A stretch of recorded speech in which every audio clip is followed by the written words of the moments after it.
दोस्तों, मैं हूँ क्रिस्टी। आज के वीडियो में मैं एक ऐसे विषय पर चर्चा करना चाहती हूँ जिसने मुझे बर्दाश्त स्वीकरण के बारे में पहली बार सीखते समय थोड़ा फंसा दिया था। और ये मेरी चिंता थी कि क्या इससे मैं उन चीजों की परवाह करना बंद कर दूंगी जिनकी मुझे पहले परवाह थी। क्या ये मुझे एक व्यक्ति के रूप में बदल देगा? मैं अपने मूल्यों को बदलना नहीं चाहती। क्या इससे मुझे अपने मूल्यों को बदलना पड़ेगा? इसलिए मैं इस तथ्य के बारे में बात करना चाहती हूँ। बर्दाश्त, खुद का अभ्यास करना और जीवन में स्वीकरण का मतलब ये नहीं है कि आपको खुद को मौलिक रूप से बदलना चाहिए या चीजों की परवाह करना बंद कर देना चाहिए, या शायद आप कम सहानुभूति या ऐसा कुछ महसूस करेंगे, या कि अन्य चीजें अब आपके लिए ज्यादा महत्वपूर्ण नहीं रहेंगी। मैं इसके बारे में बात करना चाहती हूँ और ऐसा क्यों है। लेकिन इससे पहले कि मैं उस पर जाऊँ, मैं चाहूंगी कि रिलीज होते ही सभी नए वीडियोस के साथ अप टू डेट बने रहने के लिए आप नीचे दिए गए सब्सक्राइब बटन पर क्लिक करके कृपया सब्सक्राइब करें। तो मैं इस विषय पर बात करना चाहती थी क्योंकि जैसा कि मैंने पहले कहा, जब मैं पहली बार बेशर्त स्वीकरण के बारे में सीख रही थी तो ये कुछ ऐसा था जिसके बारे में मैं थोड़ी भ्रमित थी। इससे पहले कि मैं बेशर्त स्वीकरण के बारे में बेहतर समझ हासिल कर पाती और ये क्या है क्या नहीं है के बारे में जान पाती, ये मेरे लिए एक अवरोधक की तरह था। तो सबसे पहले मैं संक्षेप में चर्चा करना चाहती हूँ कि बेशर्त स्वीकरण क्या है। इस चैनल पर और भी वीडियोस हैं जो बहुत अधिक गहराई से बेशर्त आत्म जीवन का वर्णन और प्रत्येक को व्यक्तिगत रूप से अन्य स्वीकरण प्रदान करते हैं, जिन्हें आप जाकर देख सकते हैं। यदि आप सभी के अर्थों में गहराई से जाना चाहते हैं तो अनिवार्य रूप से हमारे REBT में, जो कि तर्क संगत भावनात्मक व्यवहार चिकित्सा है, जिसे एल्बर्ट एलिस द्वारा स्थापित किया गया था, और यह एक प्रकार का CBT है। यह इस सिद्धांत पर काम करता है कि हम किसी वजह से परिस्थितियों पर प्रतिक्रिया करते हैं। इन चीजों के प्रति हमारी प्रतिक्रियाएं कुछ निश्चित मान्यताओं से प्रेरित होती हैं जो हमारे पास स्वयं या दुनिया की स्थिति के बारे में होती है, और ये आमतौर पर साधारण या भयानक सोच उन प्रकार की संज्ञात्मक विकृतियों से प्रेरित होता है, यानी हमारे बारे में सार्वभौमिक धारणाएं बनाने के आधार पर मैं पूरी तरह से अच्छी या मैं पूरी तरह से बुरी हूँ, या कोई स्थिति पूरी तरह से भयानक है और मैं इसे बिल्कुल बर्दाश्त नहीं कर सकती। उन व्यक्तियों को मेरे साथ ऐसा व्यवहार नहीं करना चाहिए। तो अनिवार्य रूप से यह कुछ निश्चित विश्वास है जिन्हें हम धारण कर सकते हैं, जो हमारे मानसिक स्वास्थ्य को प्रभावित कर सकते हैं और जिस तरह से हम परिस्थितियों की प्रतिक्रिया में व्यवहार करते हैं या अस्वास्थ्यकर तरीके से ट्रिगर करते हैं।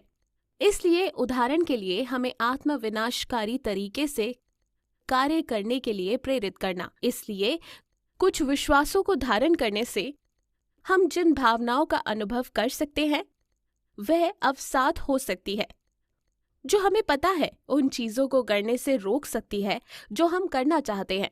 ये चिंता हो सकती है जो हमें कुछ स्थितियों से बचने में प्रेरित करती है, या OCD के मामले में एक ऐसी स्थिति से बचने के लिए विवशता पैदा करती है जो हमें लगता है कि भयानक है, या ये अत्यधिक क्रोध और गुस्सा भी हो सकता है। और अब मैं केवल चिड़चिड़ाहट या क्रोध के बारे में बात नहीं कर रही हूँ जो हमें किसी ऐसी चीज पर कार्यवाही करने के लिए प्रेरित कर सकता है जिस पर कार्यवाही करने की आवश्यकता है। मेरा मतलब है क्रोध जिसके कारण आप किसी को पसंद कर सकते हैं या दीवार पर मुक्का मार सकते हैं, जो विशेष रूप से सहायक व्यवहार नहीं है। तो बर्दाश्त स्वीकरण का अभ्यास करने का अर्थ है इन तर्कहीन विश्वासों पर काम करने की कोशिश करना जो इन भावनात्मक गड़बड़ियों को बढ़ावा दे सकते हैं और इन्हें थोड़ा अधिक लचीला बना सकते हैं। इसलिए हम पहले से दृढ़ होने के बजाय विश्वासों को कुछ अधिक लचीला बनाना चाहते हैं। कठोर होने के कारण इस व्यक्ति को इस तरह का व्यवहार नहीं करना चाहिए, मुझे इसके साथ कुछ ज्यादा लचीला व्यवहार नहीं करना चाहिए, कि मैं स्थिति से दृढ़ता से निपटना पसंद नहीं करूंगी,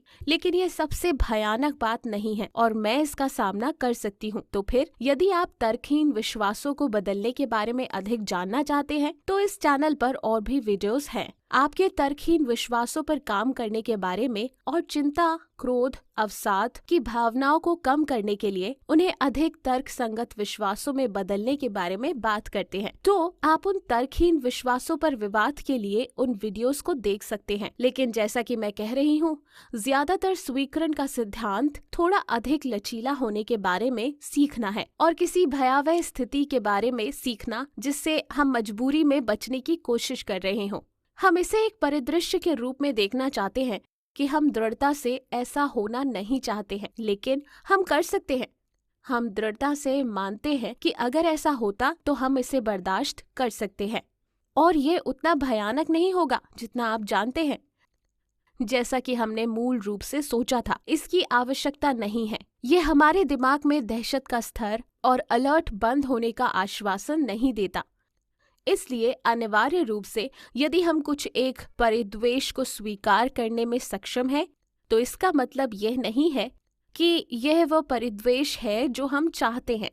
इसका मतलब यह नहीं है कि हम इससे सहमत हैं और इसका मतलब ये नहीं है कि हम उस तरह के सुधार पर काम नहीं करते जिस तरह से हम स्थिति में सुधार करने की कोशिश नहीं करेंगे। लेकिन इरादा ये है कि यह हमारे दिमाग में चिंतित प्रतिक्रियाओं को कम करने में मदद करता है और एक बार जब चिंतित प्रतिक्रियाएं कम हो जाती हैं, तो हम खुद पर थोड़ा अधिक नियंत्रण हासिल कर पाते हैं।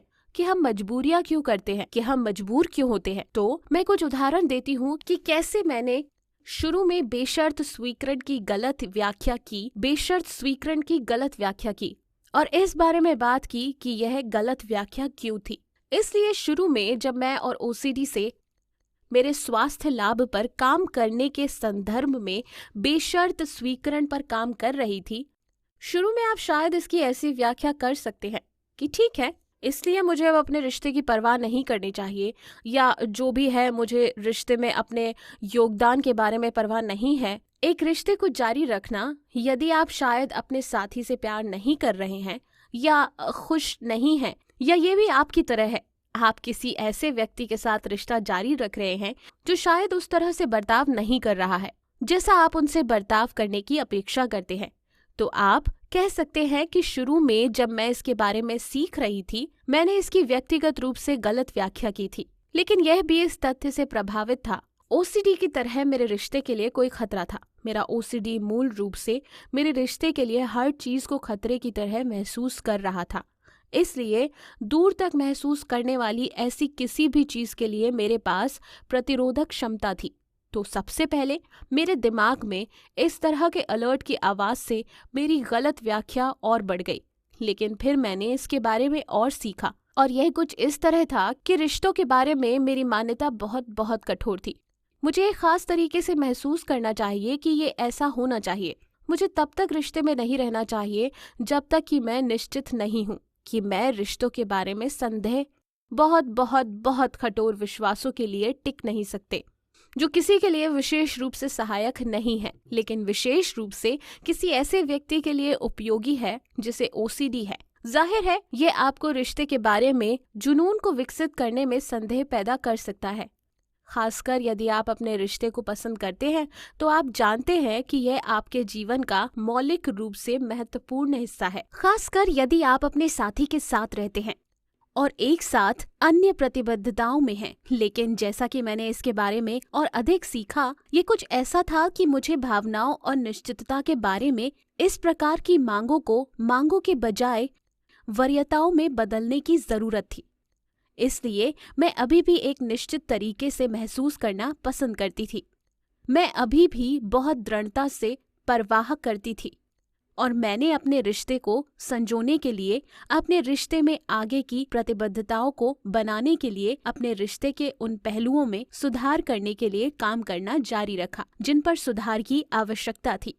लेकिन क्योंकि मैं अब अपेक्षा नहीं कर रही थी और इसे पूरा करने, अगर मैं उन लक्ष्यों या वरीयताओं को प्राप्त करने में 100% सक्षम नहीं थी, तो मैं उन विचारों और भावनाओं के इर्द गिर्द चिंता के स्तर को कम करने में सक्षम थी। उदाहरण के लिए स्तब्ध हो जाना। इसलिए उन चीजों का अभी भी बहुत ध्यान रखा जाता है कि मुझे कैसे महसूस हुआ था और हम कैसे मिले थे, और ये बहुत मजबूत प्राथमिकताएं थी, जिसका मतलब है कि मैं अभी भी बर्दाश्त करती हूँ। रिश्ते को संजोने के लिए जितनी हो सके उतनी मेहनत और देखभाल करती हूँ, लेकिन मैं इस तरह के मानकों के साथ इस तरह के स्तरों तक नहीं पहुंचने या इस तरह के नियमों का पालन न करने के विचार से और अधिक भयभीत नहीं थी जो मैंने अपने लिए बनाए थे, जिसका मतलब मेरे पास नहीं था। मैं उन विचारों को सहन कर सकती थी जो मैं अब नहीं कर पा रही थी। मैं इसके बारे में अनिश्चितता को स्वीकार करने में सक्षम थी कि क्या विचार सही है, इसलिए इसने मुझे उतना ना उलझाने में सक्षम बनाया। जबकि जब मैं इतनी मजबूत थी कि यह इस तरह से होना चाहिए, मुझे इस तरह महसूस करना चाहिए, क्योंकि मुझे लगा कि अगर मैं ऐसा नहीं करती तो ये भयानक था, क्योंकि मैं इसे सहन भी नहीं कर सकती थी। मुझे ऐसा लगा कि मैं इसके सवाल को भी बर्दाश्त नहीं कर सकती, इसलिए मुझे ऐसा लगा कि क्या ये सच है या नहीं, और इसके बारे में मैं तत्काल कुछ करने के लिए मुझे विचारों के साथ जुड़ना होगा। लेकिन जब मैंने इस तरह के विश्वास बनाए और अपने रिश्ते से संबंधित विभिन्न परिदृश्यों पर स्वीकृति के हिस्सों पर काम किया, क्योंकि मैं और अधिक लचीला होने में सक्षम थी, तो मैं अनिश्चितता को स्वीकार करने में सक्षम थी। और जैसा कि मैंने कहा, जितना संभव हो सके विचार में उलझना बंद करो। तो इसलिए परिदृश्य में निश्चितता की तलाश करने के लिए मजबूरी को रोकने में सक्षम है। इसलिए इसके लिए भी यही बात लागू होती है। उदाहरण के लिए, यदि हम ओसीडी के साथ नैतिकता के बारे में बात कर रहे हैं, चाहे वह नुकसान के कृत्यों के संबंध में हो या ऐसा कुछ भी हो, जैसे कि हमने नैतिक परिद्वेषता के बारे में इस चैनल पर उपलब्ध वीडियो में बताया, जहां हम सही या गलत व्यवहार और चीजों पर काफी हद तक फंसे हुए हैं। यहाँ तक कि अगर यह इस पर जुनूनी है, तो इसका मतलब ये नहीं है कि अब आप परवाह नहीं करते हैं कि आप नैतिक तरीके से कार्य करते हैं या नहीं, या इसका मतलब ये नहीं है कि आप परवाह नहीं करते कि आप कैसा बर्ताव करते हैं, कि आप अब और दयालु होने की कोशिश करने से परेशान नहीं हैं, जीवन या मस्ती या ऐसा कुछ भी। भले ही आप अपने आसपास के विश्वासों में अधिक लचीला होने के बारे में सोच रहे हो, जिस तरह से आप दूसरों के प्रति व्यवहार करते हैं, इसका मतलब ये नहीं है कि आप अब जितना हो सके उतना दयालु बनने की कोशिश नहीं करते हैं, या जितना हो सके उतना विचारशील होने की कोशिश नहीं करते हैं। इसका मतलब ये है कि आप अपने आप को एक इंसान के रूप में नहीं मानते हैं। अगर आप अन्य लोगों के प्रति व्यवहार के संदर्भ में समय समय पर अपने उच्च मानकों को कम कर देते हैं, तो ये बर्दाश्त आत्म स्वीकृति पर बहुत अधिक ध्यान केंद्रित करता है। इसलिए हम यहाँ जो कर रहे हैं वह ये है कि हम एक निश्चित तरीके से कार्य नहीं करना पसंद करते हैं, और हम जितना हो सके उतना अच्छा बनने का प्रयास करना जारी रखेंगे। लेकिन अगर समय समय पर हम गलती से उन उच्च मानकों से चूक जाते हैं, हम ये कहते हुए खुद को एक इंसान के रूप में नहीं मानेंगे कि हम पूरी तरह से भयानक और पूरी तरह से असफल और पूरी तरह से समाज विरोधी हैं, क्योंकि पता है, हम उतने दयालु नहीं थे जितने हम उस एक अवसर पर हो सकते थे। शायद आपका दिन खराब था, शायद आपका खराब ओसीडी था, या शायद आप ये नहीं पहचान पाए कि किस स्थिति की आवश्यकता है। शायद थोड़ी उच्च स्तर की दयालुता तो ये है कि हम अपने आप के साथ अधिक लचीले हो रहे हैं। पता है, हम दृढ़ता से करेंगे, हम नहीं कर रहे थे। हमने इस बात की परवाह करना जारी रखा कि हम दयालुता के मामले में लोगों के प्रति कैसा बर्ताव करते हैं। यह चाहे कुछ भी हो, किसी के साथ गलत नहीं करना है, लेकिन हम यह कह रहे हैं कि समय समय पर इससे कम पड़ जाते हैं, तो हम खुद को एक इंसान के रूप में नहीं मान रहे हैं। इसलिए मुझे उम्मीद है कि यह वीडियो इस तथ्य को स्थापित करने में मददगार रहा है कि बशर्ते स्वीकृति का मतलब ये नहीं है कि आप एक व्यक्ति के रूप में पूरी तरह से बदल जाते हैं, या अब आप उन चीजों की परवाह नहीं करते थे जिनकी पहले करते हैं, या शायद आप अपनी कमियों को सुधारने की कोशिश करते हैं। आपको लगता है कि आप सुधार करना चाहते हो, या आप नहीं करना चाहते। आपको पता है कि आप दुनिया की परिस्थितियों की परवाह नहीं करते। आप उन्हें सुधारने के लिए क्या काम कर सकते हैं? ये क्या है? हमारे विश्वासों पर उन्हें थोड़ा अधिक लचीला और कम कठोर बनाने के लिए काम कर रहा है, ताकि हम चिंता के स्तर या अवसाद की भावनाओं को कम कर सके। जहां इसका मतलब है कि हम चिंता के स्तर को महसूस करने के लिए चिंता के स्तर को कम करने का अभ्यास करते हैं, या निराश या उदासी महसूस करने के लिए असल में अवसाद के स्तर को महसूस करना। इसलिए ये अधिक नकारात्मक भावनाओं को कम करने में मदद करता है, ताकि हम अनिवार्य रूप से महसूस कर सके कि हम किस तरह से कार्य कर सकते हैं, जो कि अनुपयोगी व्यवहारों में भाग लेने के बिना अधिक सहायक है, जैसा कि टालना या मजबूरी या क्रोध में किया गया बर्ताव, या शायद ऐसा व्यवहार जो अनुपयोगी पाए गए थे। हो सकता है कि हम किसी चीज की प्रतिक्रिया में खुद को बहुत ज्यादा पीते हुए पाते हैं, या धूम्रपान कर रहे होते हैं, या कुछ और, क्योंकि परिदृश्य हमें तनाव देते हैं। भले ही हम अब धूम्रपान नहीं करना चाहते हैं, यदि हम स्वीकार्यता के स्तर तक बेहतर ढंग से पहुंचने में सक्षम हैं, तो हम कुछ परिदृश्यों पर अधिक मापित तरीके से प्रतिक्रिया करने में सक्षम हैं, और यह हमारे लिए अधिक उपयोगी है। और इसे ध्यान में रखते हुए इसका मतलब है कि हम जीवन में अपने लक्ष्यों की दिशा में बेहतर तरीके से काम करने में सक्षम हैं, और हम उन चीजों पर बेहतर काम करने में सक्षम हैं जिन्हें हम अपने आप में सुधारना चाहते हैं, या शायद दुनिया में या दूसरों में। इसका मतलब ये नहीं है कि हम चीजों की परवाह नहीं करते। इसका मतलब ये है कि अब हम चीजों को अधिक तर्कसंगत तरीके से देखने में सक्षम हैं, और परिणाम स्वरूप हमारे व्यवहारों के अनुसार अधिक कार्य करते हैं, जिसे हम उन व्यवहारों के बजाय अहमियत देते हैं जो हमें अपने बारे में और भी बुरा महसूस कराते हैं। तो मुझे उम्मीद है कि यह वीडियो उपयोगी रहा है, खासकर यदि आप उसी प्रकार के भ्रम में हैं जो मुझे शुरू में तब था जब मैं बेशर्त स्वीकृति के बारे में सीख रही थी। लेकिन इसका मतलब ये नहीं है कि अब आप चीजों की परवाह नहीं करते। इसलिए मुझे उम्मीद है कि यह मददगार रहा, और अपना ख्याल रखें। बाय।